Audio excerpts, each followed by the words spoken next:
हाग्रामानि फैसायाथ' दा बिथां मानगोना हाग्रामा महिलारिनि अबस्थाया बारा मोजां नङा होननानै आं फोथायो। हाग्रामानि फैसायाथ' दा बिथां मानगोना हाग्रामा महिलारिनि अबस्थाया बारा मोजां नङा होननानै आं फोथायो। खारन आंबो बिथांनिनो सासे रौनियामोन।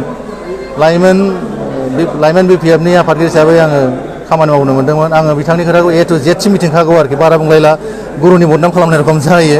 थांनाय दिनफोराव सरखार मन्थ्रि थानाय सत्तेव मोननै इलेक्सनखौ देरहानो हायाखिसै होनबालाय नै दिनै एलायन्सबो गैया, सरखार गैया, मन्थ्रि गैया, बबे हिसाब खिथाबजोंलाय देरहानांगौ जाखो? बेथ' नंखाय खोथानि।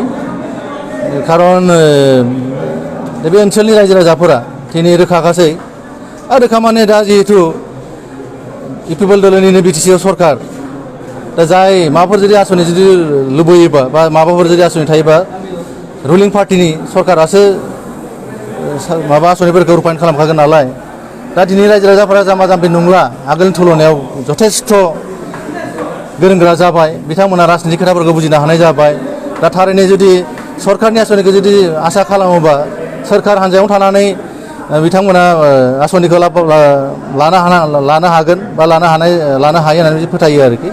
आरो बे इलेक्सना जिहेतु BTC सरकार दानायनि इलेक्सन नङा, बे इलेक्सना जाहैबाय माने दिल्ली गभर्नमेन्ट दिल्ली गभर्नमेन्ट दानायनिसो इलेक्सन जिहेतु। खिन्थु रायजो राजाफ्रा सानदों माने बे इलेक्सनाव जों सहयोग खालामनानै देरहासार होनायनि उनावनो जोङो मथा मथि गावबा गावनि गांनाय उखैनायखौ सुफुंना लानो हागोन होननानै बेखौ फोथायदों आरोखि। आरो बे सैथोखा। हाग्रामानि फैसायाथ' दा बिथां मानगोना हाग्रामा महिलारिनि अबस्थाया बारा मोजां नङा होननानै आं फोथायो। खारन आंबो बिथांनिनो सासे रौनियामोन। लाइमोन BPFनि आफादगिरि हिसाबै आङो खामानि मावनो मोन्दोंमोन। आङो बिथांनि खोथाखौ A to Z सिम मिथिखागौ आरोखि, बारा बुंलायला, गुरुनि बदनाम खालामनाय रखम जायो।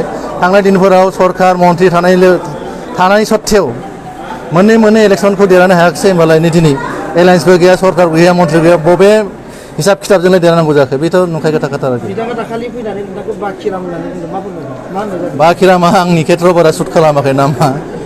बाखियाथ' बिथांना बेसेबां खौथि बाखि दं बिथाङासो मिथिगोन। जाय हक,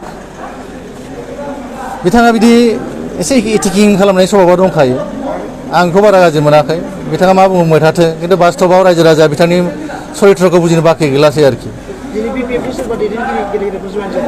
अबयसे फैनो लागा दं 8 थारिखआव नोंथांमोनानो रोखा होगोन। बे 8 थारिखनि उनाव रायजो राजा फुरा अनुभव खालामनो हागोन। बे 8 थारिखआव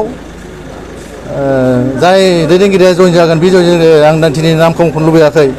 बिनि उनाव रायजो राजा एकदम क्लियार जागोन आरोखि, जा BPFनि हाग्रामा महिलारिनि BPF दलनि अबस्थाया मा जानो थांगासिनो दङ। गोजोन्थों।